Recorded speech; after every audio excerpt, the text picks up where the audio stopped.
I'm sorry, but I'm just not a fan of mandatory saves. I like to do things at my own pace, and if I decide to save or not is my own thing based on what we've gone through between saves and where the save points are located.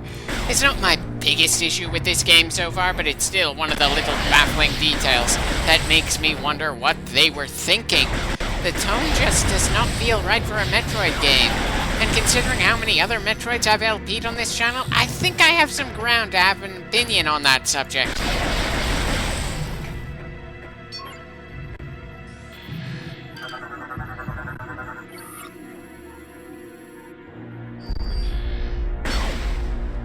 Okay, so another door that only exists because this is a motion control game.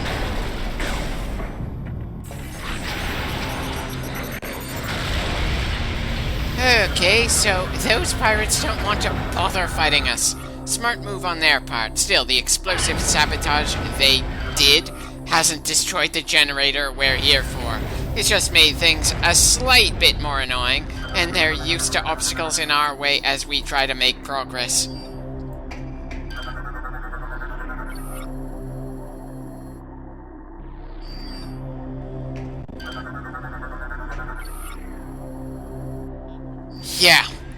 Yeah, lots of things are telling us to activate the manual override, which of course means more twists in a Wiimote just right and pushing things back in.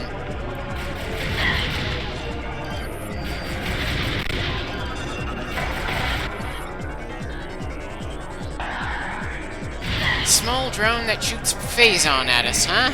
Well, the music implies it's a mini-boss, but we have already taken on a mini-boss in this questionably done battle for Norrington here. It's also very much reminded me of the Hornets we dealt with in the first Metroid Prime.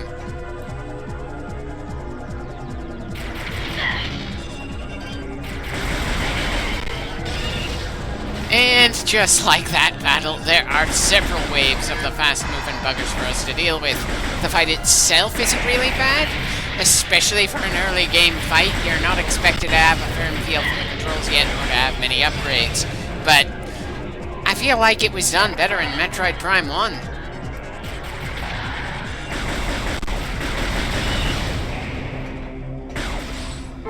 For some reason, I was expecting a third wave there. Ah, well, moving on.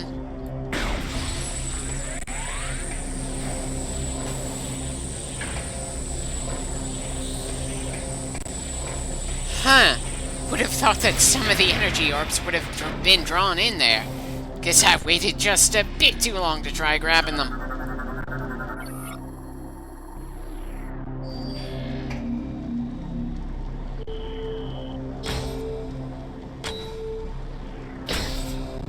Again, when you have an actual Wiimote in your hands, this gimmick isn't all that annoying, and it's hard to begrudge the game designers for coming up with controls for the system they initially made the game for.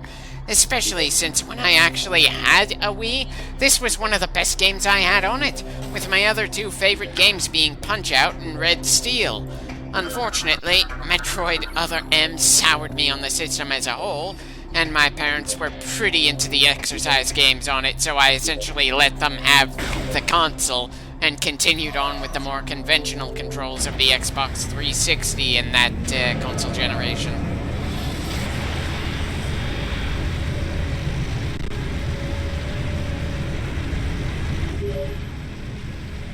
Samus, are you reading me? Something big is happening up here. Well, I would hope something big is happening, considering how much time has been passing down here.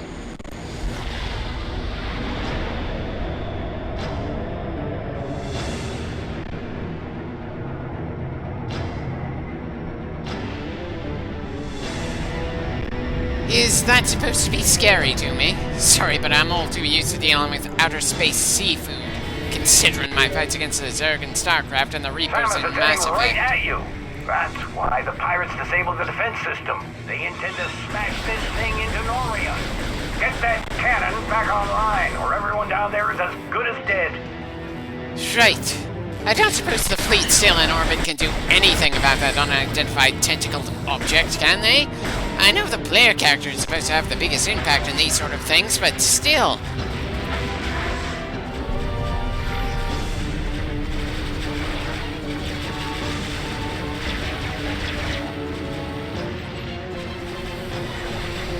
I know this is supposed to be a big moment for this random marine that happens to have a nice device to help him even the odds, but I was too distracted by the enemy losing accuracy the moment his two buddies died.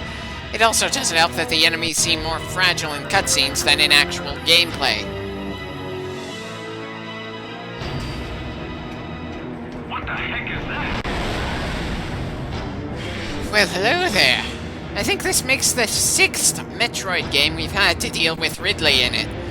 Metroid Zero Mission, the 3DS remake of Samus Returns, Super Metroid Fusion, and Metroid Prime 1 before now. Did I miss any from the games I've already LP'd?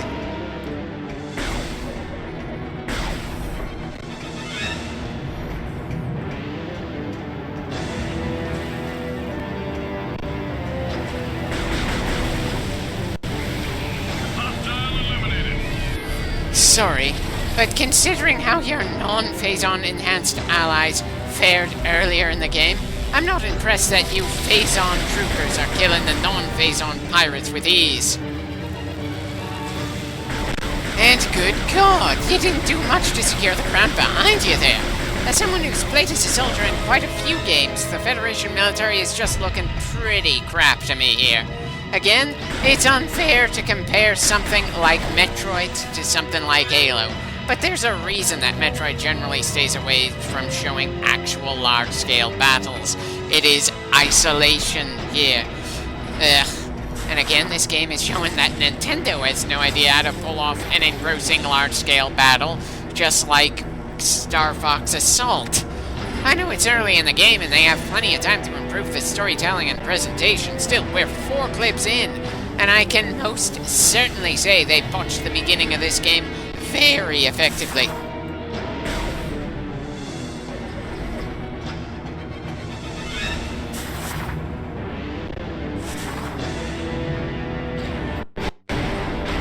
Ah, hello there, Ghoul.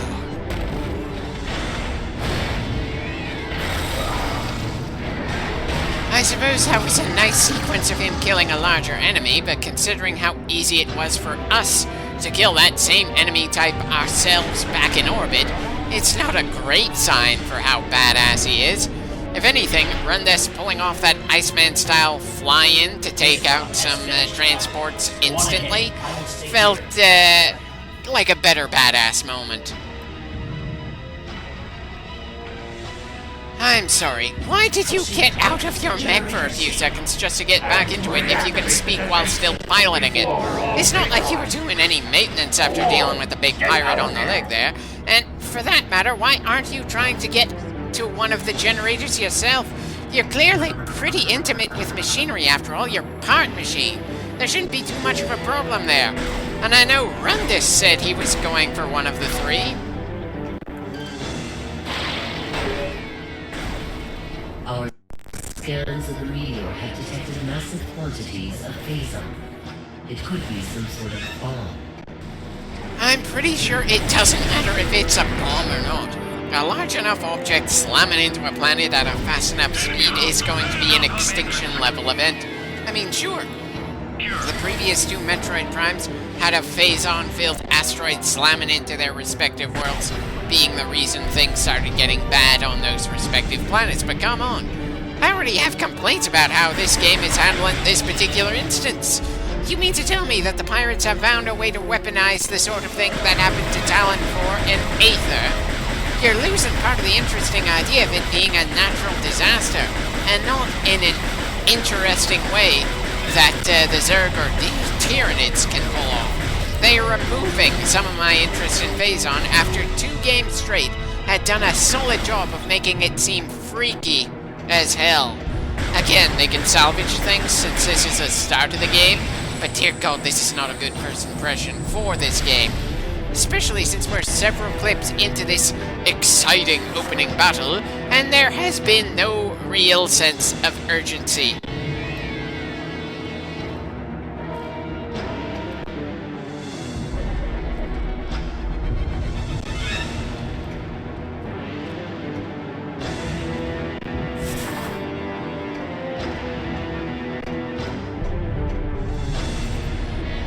Okay, So that cracked window is not only unbreakable for us right now, it's not even scannable for some reason. I suppose that's one odd way to prevent us from going back. Not that we have much reason to want to go back right now.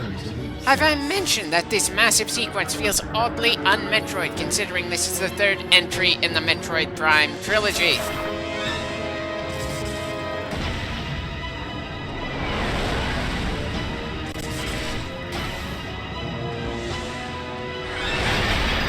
Hello again, Ridley. I'm sorry to say, but it's not terribly comfortable fighting you in Morphball mode. I don't suppose you could let us out so we can fight in a more open space, can you?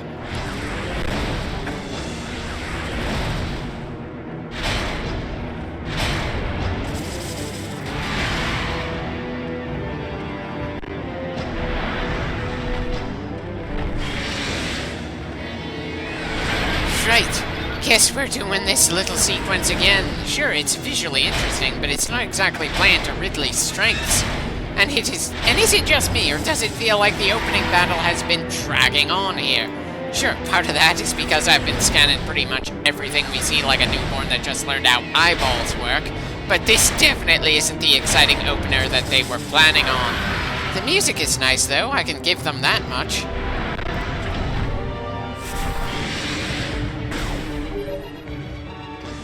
Samus, I was able to get Generator B back online. If you need any... Well, at least you're actively trying to do something to save the planet as well there, Rundus.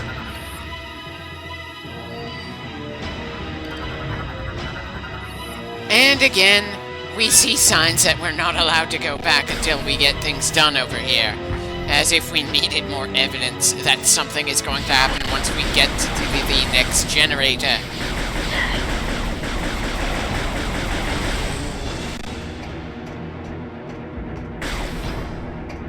And look at that! A convenient save point. Part of me was tempted to end the clip just as we got to the save point. The other feels that a clip less than 15 minutes long in a game this long overall is kind of a bad idea on my part, so let's keep things going.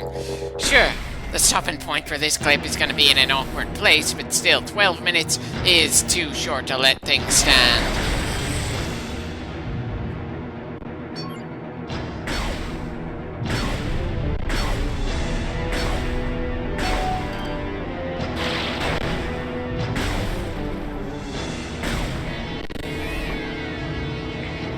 Okay, just what warrants us getting a cutscene now?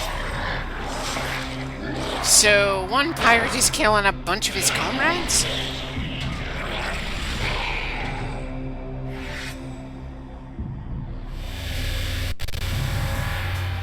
Right, the Metamorph needs a cool scene as well. I'm sorry, Gondreda, but you're running into the same problem Gore did earlier in this same damn clip. You only showed up for the sake of a cool action sequence that didn't really do a good job of portraying you as around Samus's level or feel genuinely helpful considering our lack of time constraints right now. At least Rundus went off to deal with a generator as well, and it's not like what this generator needs you to do is all that complicated, at least not yet. Seriously, if you've got the strength to throw someone against a wall like that, you've got the strength to pull a lever that will help prevent an asteroid from slamming right into the planet we're still on. There is just no sense of emergency here. No feeling that we've really got to get a move on as that dangerous object gets steadily closer. And of course, now we're getting a Morphball puzzle to slow things down even more when things are supposed to be getting desperate overall. This game is most definitely showing that it's got a pacing problem.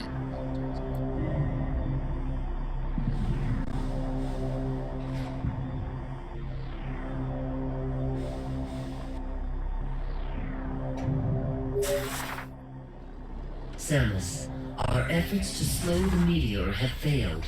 You must Of hurry. course they have, because Samus has to be the one to save the day. Maybe we could do more to give the sense that the other people are trying to save the planet, even if the player character is the only one allowed to succeed in the most vital tasks here.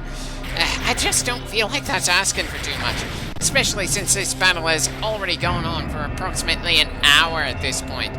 Yet it feels like we're so disconnected from the battle, where we've been taking down enemies and seeing the occasional person on our side kill some more enemies, that, yeah, can you really even call it a battle?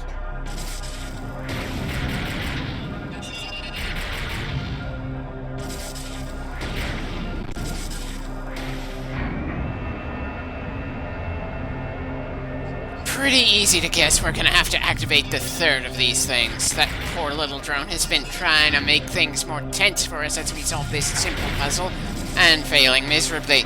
Seriously, it does so little damage considering how much health we have after grabbing 2 energy tanks that it's just downright sad. Energy tanks that I will note, it was literally impossible to miss as we got this far into the game. Just think about how much damage we took from each hit from enemies in the earlier Metroid Primes. We played those games without the ability to change the difficulty as far as I remember. So I'd say we're playing on normal back then as well, so what's going on here?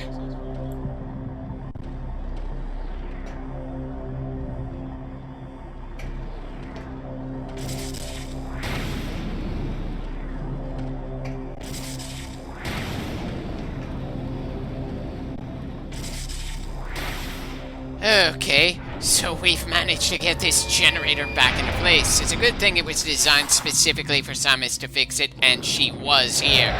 How do the Federation engineers usually deal with generator problems around here, anyway? Now, excuse me for not being especially excited as we drop an obscene distance as we fight against Ridley in one of the most underwhelming Ridley fights I can think of.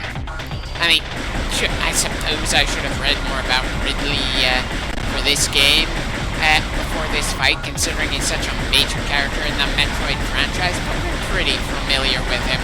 And also, well, the sheer amount of scanning I've done in the early game really feels like it's screwed with the intended pacing, which is odd since they should have expected the player would be pretty scan-happy after the first 2 Metroid runs. Anyway, our only means of hurting Ridley is to shoot him in the mouth. And since we have moments where we get extremely close, that's not a very hard target to hit. The only question is if we're going to empty his health bar before the numbers of meters from the ground hits 0. I don't think there's ever been a single time I've gone through this battle where I've worried about him killing me with his bites and energy ball beams there. It's a timer for the fight that has given me trouble over the years. It's a pretty gimmick fight that, just like with the quick bits of him trying to bite us while we were in morph ball form, don't hit the same notes I've enjoyed in other fights against Ridley. Even in the first Metroid Prime, this guy has been a straight-up brawl. No real gimmicks and just who beats down the other faster. Sure, we're gonna have another fight against him later in this same game, but still. For me, this fight always felt more flash than substance. Sorry for anyone who thinks this was one of the most awesome Ridley fights in the series. It just never landed for me.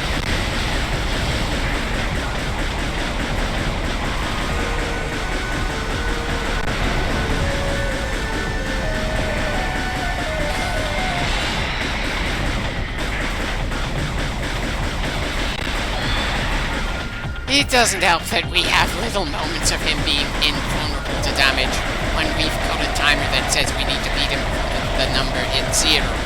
It could have been worse, and it's not a deal breaker for me, but good god, does this game really hinge on the idea of the player really enjoying the new control scheme. Because at this point, the only things that still feel like Metroid are the scanning, the morph ball, and the attacks available to us. The situations we've been in just feel like they belong somewhere else.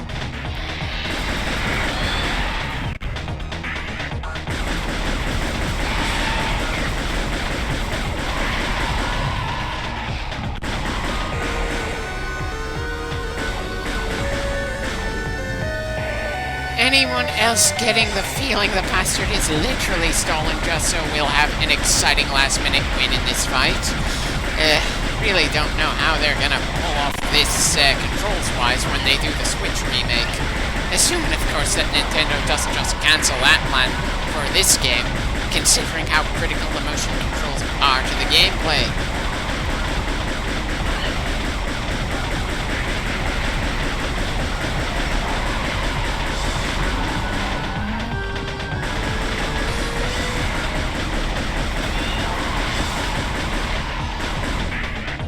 Okay, beat him at around 5,000 feet, so not quite last minute, I've got to admit.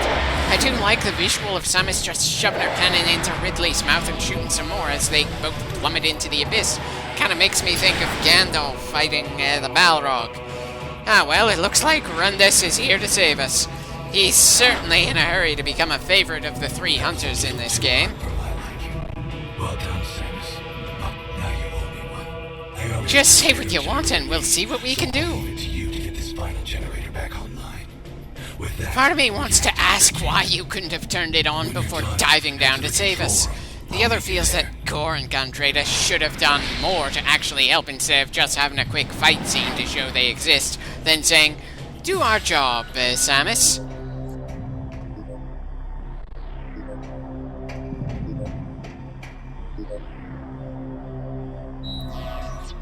Pretty sure these handprint scanners aren't actually getting Samus's handprint. But then I'm also sure that the DNA scanners shouldn't be able to read anything about us since, well, in both cases the armor we're wearing should impede that sort of thing. But then who am I to say what the fictional sci-fi scanners can and can't read through the heavy-duty power armor? Anyway, sounds like we actually have a timer we need to twist off the world from ending by. We'll do that thrilling rush to the control room in the next clip.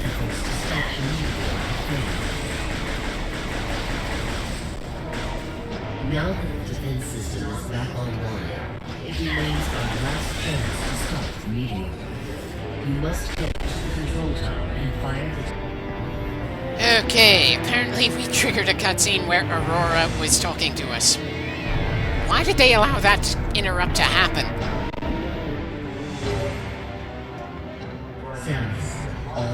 And now the Aurora wants to repeat exactly what it said because she didn't expect us to trigger the cutscene while we are in a hurry because the damn planet is gonna end soon. Ugh, definitely not making me feel especially excited as we charge through here.